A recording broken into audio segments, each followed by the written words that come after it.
ำหรับคนใดที่มีดินต้องการที่จะประกาศขายหรือว่าฮู้ดินที่จะประกาศขายเนาะอีกหนึ่งช่องทางก็คือช่องทางแอปของคนลาวคือ YCGO แอปพลิเคชันนี้เนาะวันนี้จะมาแนะนำวิธีการโพสต์ขายสิ่งแรกที่เราต้องเตรียมไว้นั่นก็คือเป็นวิดีโอที่เราโพสต์ลงใน YouTube เนาะอันนี้เป็นสิ่งที่สำคัญเพราะว่าวิดีโอนี้จะไปรีวิวอยู่ในแอปให้เราและจะช่วยกันพิจารณาขายได้ง่ายเนาะให้เราสามารถถ่ายคลิปวิดีโอแล้วเอาลงไป YouTube ช่องของเราก็แล้วแต่เนาะก็ได้คือกันสิ่งหนึ่งคือวิดีโอสิ่งต่อมาคือรูปภาพเนาะที่เอาไปถ่ายเอาไว้เนาะแนะนำเป็นถ้าเราแต่งได้นะแต่งยิ่งเป็นการดีเนาะเราแต่งเป็นรูปภาพแบบนี้มันก็จะสวยจะงามเนาะขั้นตอนแรกที่นี่เราเข้ามาสู่หน้าต่างนี้เข้าไปที่แอปเนาะคลิกเข้าไปที่แอปนี้แล้วก็มาเปลี่ยนเป็นโหมดธุรกิจนี้เนาะเปลี่ยนปุ๊บแล้วก็กดเปลี่ยนโหมดเมื่อเข้ามาโหมดนี้ปุ๊บเราคลิกมาที่3ขีดนี้เนาะคลิกมาที่ดินแล้วก็ไปที่รายการโอเคแล้วก็เข้ามาที่เพิ่มเนาะแล้วก็มาเลือกประเภทของดินของเราเนาะดินที่เราจะมาโพสต์ขายมื้อนี้เนาะจะเป็นดินกสิกรรมเนาะมันมีหลายอย่างให้เราเลือกได้เนาะอยู่ในนี้แต่ดินของเราเป็นดินกสิกรรมเราก็ต้องเลือกกสิกรรมเกรดดินก็คือคุณภาพของดินของเรามันเป็นแบบใดดีแบบใดต่างๆเนาะสามารถเลือกได้ซึ่งว่าดินของเรานี่เป็นดินข้าวหอมทิศทางแดงเนาะก็ต้องได้คลิกใส่ทิศทางแดงนี้มันจะขึ้นมานี้แล้วก็รหัสดินอันนี้ตัวดินนี่ก็คือใส่รหัสเลยเป็นดินจัดสรรใส่ตามดินจัดสรรรหัสของตามดินจัดสรรเนาะดินของเราจะใส่เป็นไมค์คำก็ MK เนาะ01เป็นต้นหนึ่งของเราเด้แล้วแต่เลยเนาะแล้วต่อมาเป็นซื้อคอนเทนต์เนาะคอนเทนต์ที่เป็นภาษาลาวอันนี้เขาจะใช้เป็นคอนเทนต์พาดหัวของดินที่เราจะประกาศขายเราจะใช้จังใดที่ว่ามันอ่านแล้วโดนนะเขาจะใช้อันนี้เป็นดินของเรามือนี้ที่เราจะมาโพสก็คือเป็นดินงามอยู่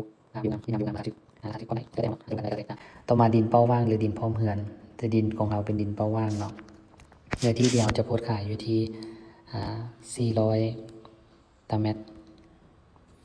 แล้วก็เป็นเงินนี่เราจะขายอยู่ที่80 ล้านกีบเนาะ80 ล้านกีบแล้วมันก็จะขึ้นเป็นราคาต่อเม็ดกะเล่เราเลยเราจะขายเป็นเม็ดกะเล่ก็ได้แล้วแต่เนาะเม็ดกะเล่เราจะขายเม็ดกะเล่อยู่ที่150,000บ่ก็ได้คือกันมันก็จะขึ้นอยู่ที่60 ล้านแต่ว่าดินของเราจะขายเม็ดกะเล่ละ200,000กีบเนาะเราถึงอยู่80 ล้านอาจจะเพิ่มเป็นสกุลเงินอีกก็ได้เนาะหรือเป็นสกุลเงินบาทสำคัญที่สุดคือต้องมีสกุลเงินกีบเนาะบาทนี้เขาจะขายราคาอยู่ที่100,002 บาทมันคือเป็นเพล300แล้วก็มีสกุลเงินดอลลาร์อยู่ก็จะเท่าเลยนะครับอะไรก็ประมาณ100เนี่ยประมาณซึ่งวดินนี่อยู่แข็งนครหลวงเวียงจันทน์อยู่เมืองปักเงิมเนาะบ้านสมสวัสดิ์แล้วก็ระยะเวลาออกใบตะดินของเราที่จะให้ลูกค้านะอยู่90 วัน3 เดือนเนาะแล้วต่อมาอันนี้จะเป็นที่ตั้งของดินเรามาเลือกโลเคชันของดินแนะนำเป็นจอนี้ก่อนเด้อเนาะเราจะไปไวๆแล้วดินของเราจะอยู่นี่อยู่เขตนี้เอามาเปลี่ยนตัวนี้นะคลิกเปลี่ยนเป็นดาวเทียมดินของเราอยู่โซนต้องใช้2 นิ้วเด้อเลื่อนเนี่ยดินของเราอยู่นี่ตัวนี้ตึ๊บแล้วก็กดเลือกทางรูปนี้เลยเนาะทีนี้เราเลือกโลเคชันแล้ววันนี้มาเลือกรูปภาพนะสิ่งที่เราเก็บไว้เมื่อกี้ในเบื้องต้นเนาะเลือกรูปภาพที่จะมาใส่รายการโอเคขึ้นหน้าเขาจะเอาตัวนี้เป็นหน้าปกหน้าทมิตเนาะตัวนี้แล้วก็อันนี้เลือกได้10 รูปเนาะเพิ่มมันก็จะขึ้นมา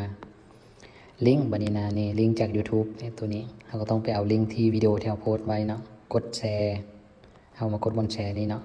แล้วก็มาคลิกบนคัดล็อกลิงก์ตึ๊บเราได้ลิงก์ละเราก็มากดวางใส่โอเคทีนี้รายละเอียดของดินเนาะเราพิมพ์ใส่ดินนะวิวนะราคาชื่อเหมาะสำหรับเราเขียนแต่ว่าเขียนข้อมูลไปแล้วขอรับความเราจะไปไว้คนเนาะหลังจากเขาเขียนแล้วเนาะมาเบิ่งเช็คเบิ่งข้อมูลต่างๆแบบนี้มันโอเคมันถูกต้องหมดระบถูกต้องหมดแล้วเนาะเขาก็มากดบันทึกรอประมวลผลจากน้อยเนาะเมื่อมันผ่านมันจะขึ้นปุ่มสีเขียวเห็นบ่เพิ่มสำเร็จแล้วทีนี้เรามาย้อนกลับมันก็จะขึ้นมานี่เนาะอันนี้วันที่เราประกาศขายก็คือวันที่25นี้เนาะอันนี้ในราคาก็จะมีเพิ่มก็ได้เนาะถ้าเราปิดเนาะอันนี้ที่เราเปิดสถานะ คันเราปิดสถานะดินตัวนี้จะบ่ถูกคนอื่นจะบ่เห็นเนาะเวลานะอยู่ในอันที่เราเข้าเบิ่งดินมันจะบ่มีแต่ถ้าเราเปิดสถานะปุ๊บเนาะดินตัวนี้ก็จะโชว์ออนไลน์สู่สถานะแล้วก็ยังสามารถลบแก้ไขหรือว่าเบิ่งรายละเอียดก็ได้เนาะสำหรับดินตัวนี้แต่ลิงก์วิดีโอที่เอาลงเมื่อกี้นะมันจะอยู่นี่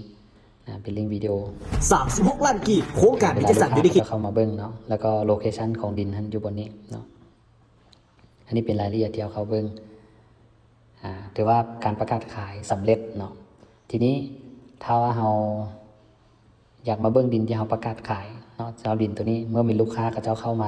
าเบิ่งดินที่เราประกาศขายเนาะเวลาลูกค้าเขาเจ้าเข้ามาเขาจะอยู่มาโหมดนี้เป็นบ่เขาจะคลิกบนดินนี้ปุ๊บก็จะเห็นดินของเขานะมาโชว์อยู่นี่นะอยู่แข่งใดที่เราโพสต์นะมันก็จะขึ้นอยู่แข่งนั้นที่โพสต์ขายอยู่นี่มันก็จะโชว์อยู่นี่อันนี้เป็นวิธีการโพสต์ขายดินเนาะแล้วก็คลิปต่อไปจะมาแนะนำอธิบายแต่ละฟังก์ชันอีกเด้อสำหรับคลิปนี้ก็จบเพียงเท่านี้ขอบใจ